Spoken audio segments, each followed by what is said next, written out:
NTV నేను Lakshmi bulletin details చూద్దాం. RTC ఛార్జీల ధరలు పెంపును నిరసిస్తూ బీఆర్ఎస్ చెలో బస్ భవన్ పలు చోట్ల ఉద్రిక్తతలకు దారితీసింది. ఎక్కడికక్కడే నేతలు కార్యకర్తలను హౌస్ అరెస్ట్ చేస్తున్నారు. బస్ భవన్ కు బయలుదేరుతున్న బీఆర్ఎస్ నేతలను హౌస్ అరెస్టులు చేయడం దుర్మార్గమన్నారు మాజీ మంత్రి హరీష్ రావు. నాయకులు కార్యకర్తలను ఎందుకు అరెస్టులు చేస్తున్నారో సమాధానం చెప్పాలని డిమాండ్ చేశారు. ప్రజాస్వామ్య పునరుద్ధరణ అంటే ఇదేనా అని ప్రశ్నించారు.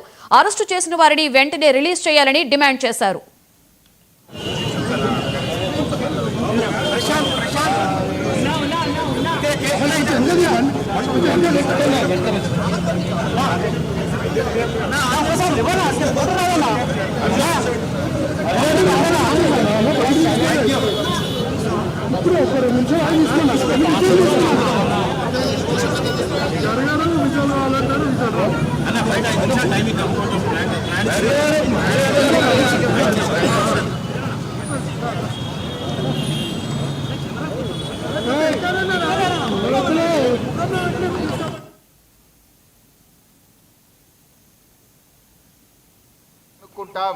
ఆర్టీసీ ఎండీని కలిసి తగ్గించమని ప్రజాస్వామ్యయుతంగా కోరుతాం. ప్రభుత్వం దిగి రాకపోతే ప్రజా ఉద్యమాలను మరింత బలోపేతం చేస్తాం, ఉధృతం చేస్తాం.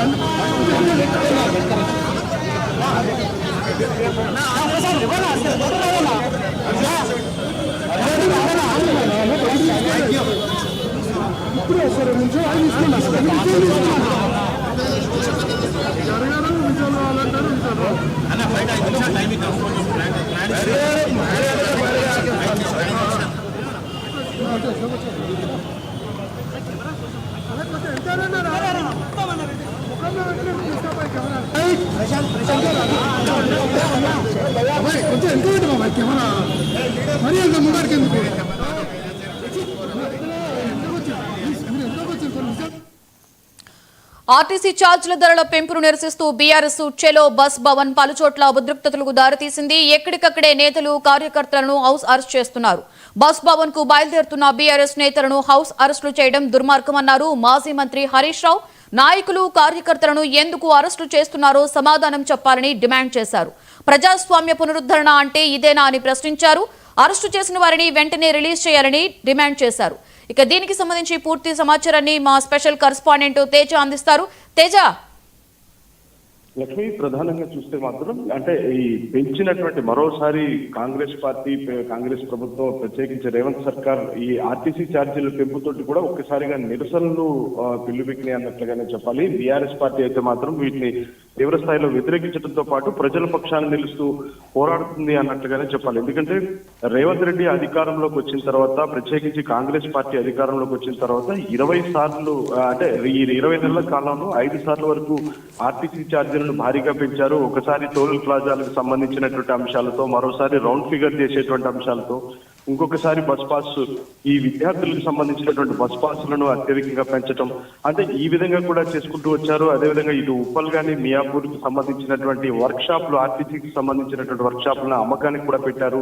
కుదవపెట్టి ఆర్టీసీకి సంబంధించిన బస్ స్టాండ్లను కుదవపెట్టి 1500 కోట్లు తీసుకొచ్చారు అనేటువంటి ఈ విధమైనటువంటి అంటే తీవ్ర స్థాయిలోనే హరీష్ రావు విమర్శలు చేస్తూ మొత్తంగా అయితే మాత్రం ఈ రోజు చలో బస్ భవన్ కు పిలుపునిచ్చిన నేపథ్యంలో బీఆర్ఎస్ పార్టీ శ్రేణులను, ప్రధాన నాయకులు, ఎమ్మెల్యేలు, మాజీ మంత్రులు, ఎమ్మెల్యేలు, ఎంపీలు ఎవరైతే ఉన్నారో వారందరినీ కూడా ఎక్కడికక్కడ హౌస్ అరెస్ట్ చేసినటువంటి పరిస్థితి ఉంది. అయినా కానీ హరీష్ రావు మాత్రం ఇటు బస్సులోనే ప్రయాణించారు. బస్ భవన్ మెహదీపట్నం నుంచి బస్ భవన్ వరకు ప్రయాణించడంతో పాటు ప్రయాణికులతో కూడా ముచ్చటిస్తూ ఏ విధంగా వాళ్ళు సమస్యలు ఎదుర్కొంటున్నారు అనేటువంటి అంశాన్ని అయితే మాత్రం ఆయన గళమెత్తినటువంటి పరిస్థితి ఉంది. మరి కాసేపట్లో మన ప్రస్తుతం బస్ భవన్ దగ్గర అయితే మాత్రం చాలా భారీ బందోబస్తు అయితే ఏర్పాటు చేశారు.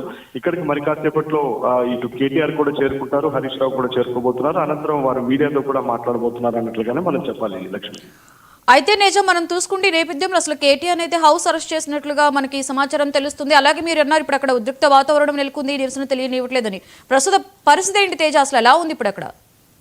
లక్ష్మి, ఇక్కడ చూస్తే మాత్రం ఈ రోజు ఉదయం నుంచి అంటే నిన్ననే ఇటు బీఆర్ఎస్ పార్టీ శ్రేణులు అయితే మాత్రం చలో బస్ భవన్ పిలుపునిచ్చినటువంటి నేపథ్యంలో ఈ రోజు ఉదయం 6 గంటల దగ్గర నుంచి ఇటు బస్ భవన్ పరిసర ప్రాంతాల్లో ఎవరిని కూడా అనుమతిస్తున్నటువంటి పరిస్థితి లేదు. భారీ కట్టుదిట్టమైనటువంటి పోలీసు బందోబస్తు ఏర్పాటు చేశారు. అయితే ఇక్కడికి ప్రధానమైనటువంటి నాయకులంతా కూడా ఇక్కడికి వస్తారు, ఇక్కడ వారంతా కూడా నిరసన తెలియజేస్తారు అన్న నేపథ్యంలో ఇక్కడ వరకు వస్తే చాలా రణరంగంగా మారేటువంటి పరిస్థితులు ఉంటాయి అనేటువంటి నేపథ్యంలోనే ఎక్కడికక్కడ బీఆర్ఎస్ పార్టీకి సంబంధించినటువంటి ప్రధానమైన నాయకులందరినీ కూడా హౌస్ అరెస్ట్ చేశారు.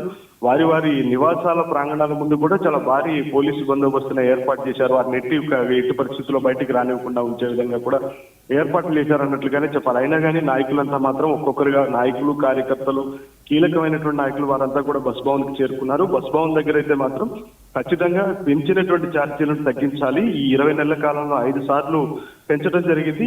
ఈ విధంగా సామాన్యుడిని నడివిచ్చేటువంటి ప్రయత్నంలో భాగంగానే ఇలా జరుగుతుంది. ఆ మహిళలకు ఫ్రీ అన్నారు కానీ పురుషులకు మాత్రం దాన్ని టికెట్ రేట్లు డబల్ చేశారు. బస్ పాస్ విద్యార్థులు బస్ పాస్ రేట్లు కూడా డబల్ చేశారు. ఈ నేపథ్యంలో వారంతా కూడా సగటు మనుషులు, సామాన్యులు చాలా తీవ్ర స్థాయిలో ఇబ్బంది పడుతున్నారు. కాబట్టి మెట్రో రైళ్లు కూడా ఆగం చేసే పరిస్థితిని తీసుకొచ్చారు. కాబట్టి వీటన్నిటినీ నిరసిస్తూ కూడా ఖచ్చితంగా బీఆర్ఎస్ పార్టీ పెంచినటువంటి ఆర్టీసీ ధరలు ఏవైతున్నాయో వాటన్నిటి కూడా టికెట్ ధరలు తగ్గించాలి. లేదంటే భవిష్యత్తులో మరింత తీవ్ర స్థాయిలో బీఆర్ఎస్ పార్టీ ఉద్యమిస్తుంది. పెంచిన ఆర్టీసీ ఛార్జీలు తగ్గించే వరకు కూడా ఉద్యమం జరుగుతూనే ఉంటుంది అనేటువంటిది అయితే మాత్రం హరీష్ రావు తేల్చి చెప్పినట్లుగానే మనం చెప్పాలి. Lakshmi. Right, thank you Teja.